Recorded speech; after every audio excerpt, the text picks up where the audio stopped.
बचपन से ही मैं साफ सुथरा और काफी हैंडसम दिखता था।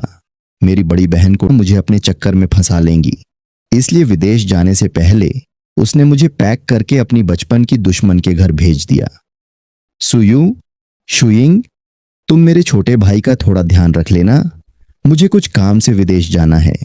मो शुइंग, मुझे तुम्हारा भाई पालने के लिए दे रही हो? पक्का? सुयू, बिल्कुल। हम दोनों भले ही एक दूसरे के कट्टर प्रतिद्वंद्वी हैं, लेकिन बचपन से साथ बड़े हुए हैं। तुम बस मेरे भाई का अच्छे से ख्याल रखना। पैसे की चिंता मत करना, मैं जितने कहोगी उतने दे दूंगी। मो शुइंग, पैसों की जरूरत नहीं है, बस आ चेन को मेरे पास छोड़ जाओ। उसने इतनी जल्दी हामी भर दी और ऊपर से पैसे लेने से भी मना कर दिया। मुझे कुछ अजीब सा लगा, लेकिन मेरे पास कोई और रास्ता भी नहीं था। मुझे विदेश जाना ही था और मुझे डर था कि आ चेन को बाहर की कुछ गलत इरादे वाली लड़कियां परेशान न करें।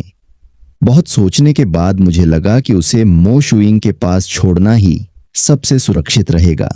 मो शुइंग की निजी जिंदगी भी काफी साफ सुथरी थी। उसके आसपास कभी कोई लड़का दिखाई नहीं दिया था, इसलिए मुझे पूरा भरोसा था कि वह मेरे भाई के साथ कोई गलत हरकत नहीं करेगी। सुयू, एक बात पहले ही बता देती हूं, मेरा भाई बहुत सीधा सादा है, तुम उसे परेशान मत करना।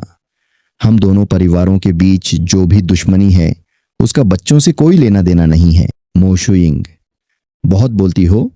सुयू, ठीक है, मैं भी ज्यादा बातें नहीं करूंगी, बस तुमने हां कर दी, इतना ही काफी है। आचेन, अगले 2 महीने तुम इसके साथ रहना। इतना कहकर मेरी बहन ने पीछे खड़े बॉडीगार्ड्स को सामान गाड़ी में रखने का आदेश दे दिया। मैं एक तरफ खड़ा होकर मन ही मन बेहद नाराज था। ये तो हद है, मुझे जबरदस्ती एक अनजान औरत के घर छोड़ा जा रहा है। वहीं दूसरी तरफ मो शुइंग खड़ी थी। उसके होंठों पर अनजाने में हल्की सी मुस्कान आ गई। मन ही मन वह सोच रही थी, मो शुइंग, जिस इंसान के बारे में मैं दिन रात सोचती थी, वह खुद चलकर मेरे घर आ गया। इससे अच्छा मौका मुझे और कहां मिलेगा। बॉडीगार्ड्स ने जब सारा सामान अंदर रख दिया तो मेरी बहन ने मो शुइंग की तरफ देखकर कहा, सुयू, मैंने तुम्हारे अकाउंट में 1 करोड़ ट्रांसफर किए हैं, चेक कर लेना।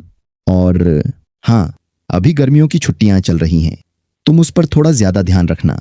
बाहर के लोग उसे अक्सर खेलने के लिए बुलाते हैं। जिनके इरादे ठीक नहीं हैं उन्हें तुम उससे दूर रखना। मुझे तुम पर भरोसा है। तुम उन लड़कियों जैसी नहीं हो जो सिर्फ शक्ल देखकर किसी के पीछे पड़ जाती हैं। मुझे पूरा यकीन है कि तुम मेरे भाई को परेशान नहीं करोगी। मो शुइंग, ठीक है, लेकिन उसके मन में कुछ और ही चल रहा था। मो शुइंग मन ही मन, जिसे मैं पसंद करती हूं, वह खुद मेरे दरवाजे पर चलकर आया है। ऐसी किस्मत को मैं यूं ही हाथ से जाने नहीं दूंगी। तभी उसने घड़ी की तरफ देखा और अचानक उसकी आवाज में जल्दबाजी आ गई। सुयू, मेरी 12 बजे की फ्लाइट है, अब देर हो रही है, तुम इसका अच्छे से ख्याल रखना। भाई, मैं जा रही हूं, तुम कहीं इधर उधर मत घूमना।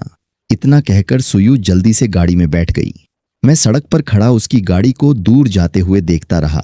आखिर में मेरे पास बस वहीं खड़े होकर आह भरने के अलावा कोई रास्ता नहीं था।